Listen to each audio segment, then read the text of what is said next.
370 और 35 ए को जिस तरीके से हटाया गया है वो तो सच है कि वो एक अनकॉन्स्टिट्यूशनल और इलीगल डिसीजन था, लेकिन मैं बार बार ये कहती हूँ कि बीजेपी जो है 2014 में आई और कश्मीर की प्रॉब्लम जो है वो 1947 से है। मैं यहाँ बीजेपी की स्पोक्स पर्सन नहीं हूँ, लेकिन हकीकत ये है 1947 से ले कर 2014 तक कश्मीर की ऑटोनॉमी जो है इरोड होती आई है।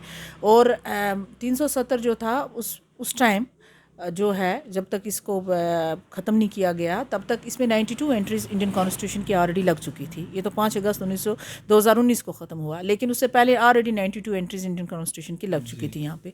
लेकिन ख़त्म करने का ये तरीका नहीं था। 30 साल यहाँ पर तशद्दुद देखा है, मार देखी है लोगों ने, जेलें देखी हैं नौजवानों ने, सही देखी हैं गलत देखी है मैं उसमें नहीं जाऊँगी।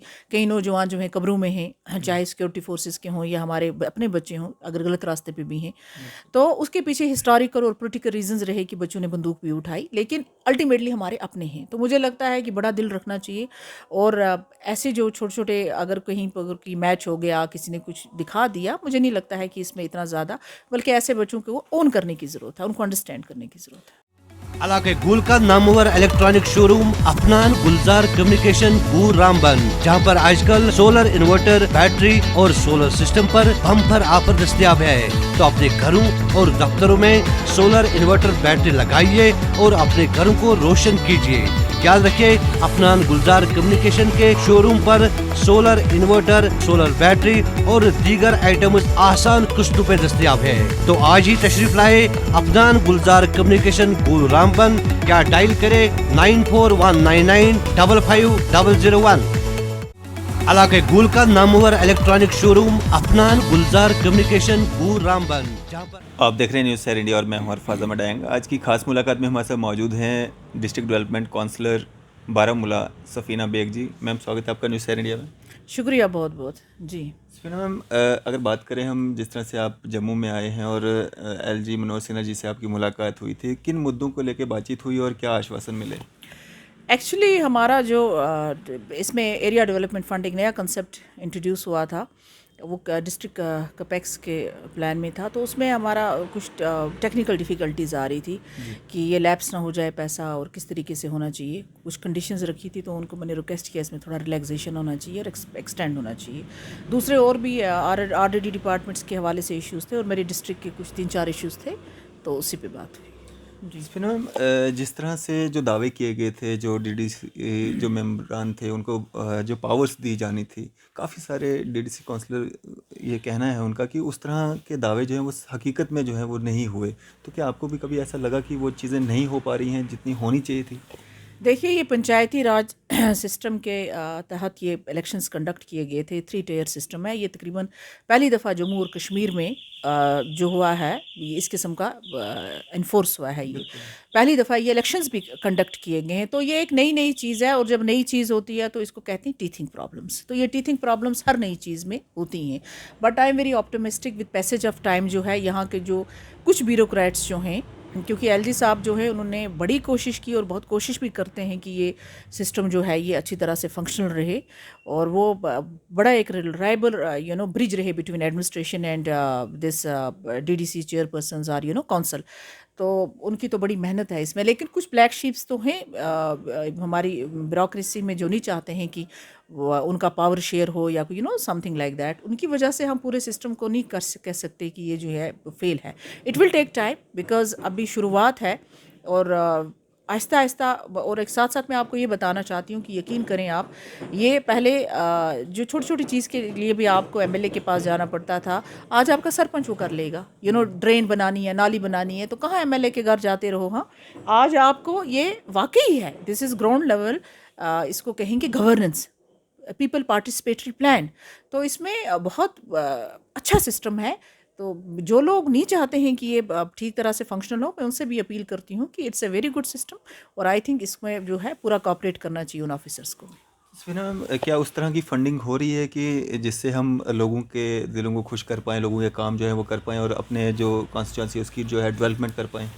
देखिए, हमने हमारी कौंसिल जब बनी 3 महीने कौंसिल बनने में लग गए, उसके बाद कोविड हो गया, 2-3 महीने उसमें चले गए। उसी दौरान हमने फिर प्लान बनाया, जो हमारा पहला नया एक्सरसाइज़ थी प्लान बनाने का। इससे पहले अलग तरीके से प्लान बनता था, आज डिफरेंट तरीके से प्लान बना। आज तो नीचे से प्लान बनाना है, लोगों ने भेजना है, ग्राम सभा से भेजना है।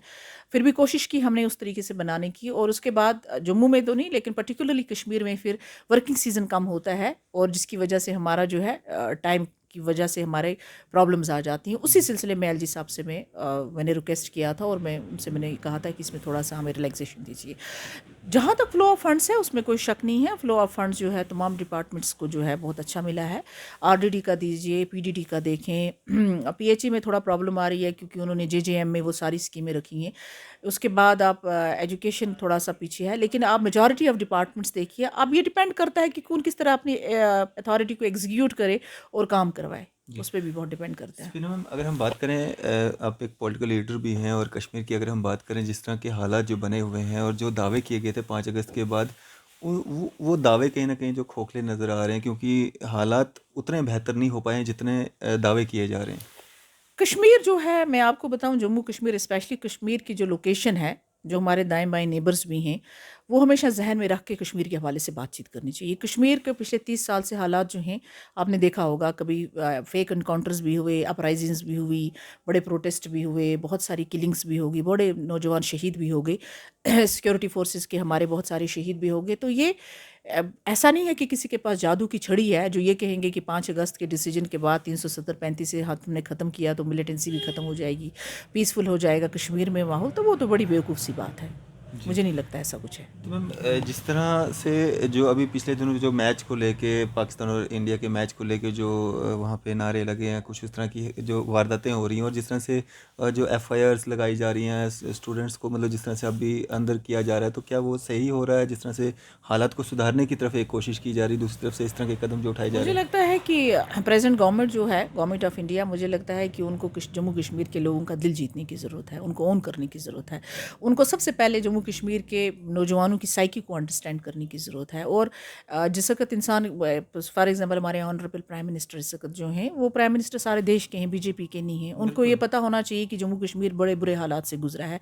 30 साल यहाँ पर तशद्दुद देखा है, मार देखी है लोगों ने, जेलें देखी हैं नौजवानों ने, सही देखी हैं, गलत देखी है, मैं उसमें नहीं जाऊँगी। कई नौजवान जो हैं कब्रों में हैं, चाहे सिक्योरिटी फोर्सेस के हों या हमारे अपने बच्चे हों, अगर गलत रास्ते पे भी हैं।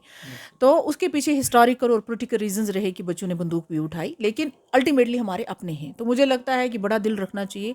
और ऐसे जो छोटे छोटे, अगर कहीं पर की मैच हो गया, किसी ने कुछ दिखा दिया, मुझे नहीं लगता है कि इसमें इतना ज़्यादा, बल्कि ऐसे बच्चों को ओन करने की ज़रूरत है, उनको अंडरस्टैंड करने की ज़रूरत है।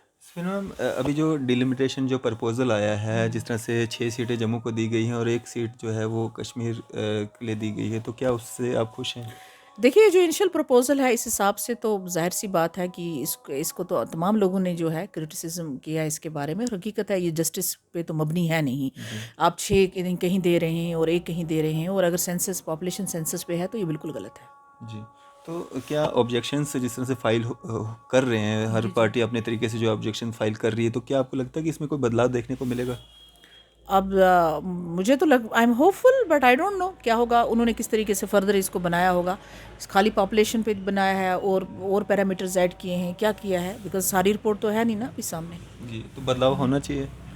मुझे लगता है कि बैलेंस होना चाहिए, बैलेंस होना बैलेंस होना चाहिए। मैम, अगर हम बारामूला की बात करें, बारामूला में आपने मतलब अभी तक के कौन से ऐसे काम हैं जो रुके पड़े थे और वो करवाए हैं, और आने वाले इन फ्यूचर आप क्या और वहाँ पे बेहतरी के लिए काम करने जा रहे हैं? देखिए, बारामूला सबसे पुराना डिस्ट्रिक्ट है, एंड बहुत ही बड़ा स्ट्रेटजिकली वेरी इंपॉर्टेंट डिस्ट्रिक्ट, क्योंकि हमारा बिल्कुल एलओसी साथ है उड़ी में।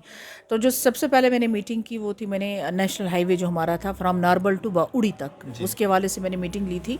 और मुझे ये कहने में कोई हेजिटेशन नहीं थी। बेग साहब जब फाइनेंस और प्लानिंग मिनिस्टर थे, उस टाइम उन्होंने एक इनिशिएटिव लिया था, लेकिन उसके बाद 3 चीफ मिनिस्टर आए, उन्होंने इस पर कुछ नहीं किया। साउथ में हमारा बन गया 4 लेनिंग का, हालांकि नॉर्थ स्ट्रेटेजिकली उससे ज़्यादा इंपॉर्टेंट है बिकॉज ऑफ एलओसी, लेकिन उस पर काम नहीं हुआ। फिर मैंने एलजी साहब से रिक्वेस्ट किया, उन्होंने बड़ा पर्सनल इंटरेस्ट लिया इसमें, और उन्होंने आप बीकन हमारी एजेंसी थी, और वो चेंज करके नेशनल हाईवे अथॉरिटी को भेज दिया है।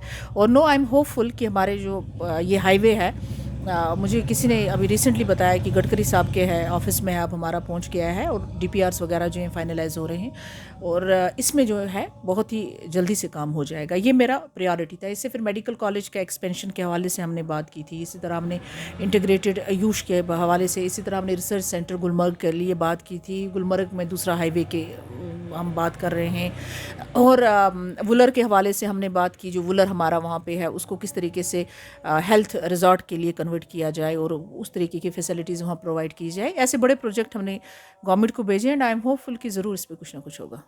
फिर मैम जिस तरह से जो पब्लिक रैलीज़ हो रही हैं, हर पार्टी जो है अपना अपना जो है शक्ति प्रदर्शन कर रही है, अपना अपना ज़ोर जो है वो दिखा रही है, लोग भी काफ़ी तादाद में जो उसका हिस्सा बन रहे हैं, तो लगता भी है इस तरह से कि 2022 में जो है इलेक्शन हो सकता है हो जाएं, तो कैसे देखते हैं इस सबको, एक दूसरे पे छीटाकशी करना या पहाड़ी और गुज्जर एसटी पहाड़ी आपस में करवाना, मतलब किस तरह से देख रहे हैं? देखिए, पॉलिटिकल एक्टिविटी तो बहुत इंपॉर्टेंट है, वो होनी चाहिए। पहले तो 5 अगस्त की वजह, फिर कोविड की वजह से जो है लोगों से कट ऑफ हो गए पॉलिटिकल लोग। ये पॉलिटिकल एक्टिविटीज़ जो हैं ये वेलकम स्टेप हैं। लेकिन जो पहाड़ी और गुजर का इन्होंने पोलराइज़ कर दिया है, तो उसमें मैं रिक्वेस्ट करूँगी दोनों तबकों के लोगों से, जो बड़े संजीदा किस्म के लोग भी हमारे इस कम्युनिटी में हैं, पहाड़ी भी और गुजर भी हैं, उनको आपस में बैठ के बातचीत करनी चाहिए। ये पोलराइजेशन नहीं होना चाहिए। दूसरा, साथ साथ ये भी कहूँगी कि गुजरों के इंटरेस्ट का भी जो है और पहाड़ियों का जो जेन्युइन एस्पिरेशंस है, उन दोनों को जो है साथ लेके चलना चाहिए। और मुझे अपील करती हूँ इन दोनों कम्युनिटीज़ से कि आप जो हैं विक्टिम हैं इसके, सबसे ज़्यादा विक्टिम आप रहे हैं। जो सबसे ज़्यादा कम्युनिटी जम्मू कश्मीर में रही है इसकी पार्टीशन की, वो गुजर एंड पहाड़ी रहे हैं विक्टिम। तो मुझे नहीं लगता है कि आपस में लड़के कोई चीज़ हासिल हो सकती है।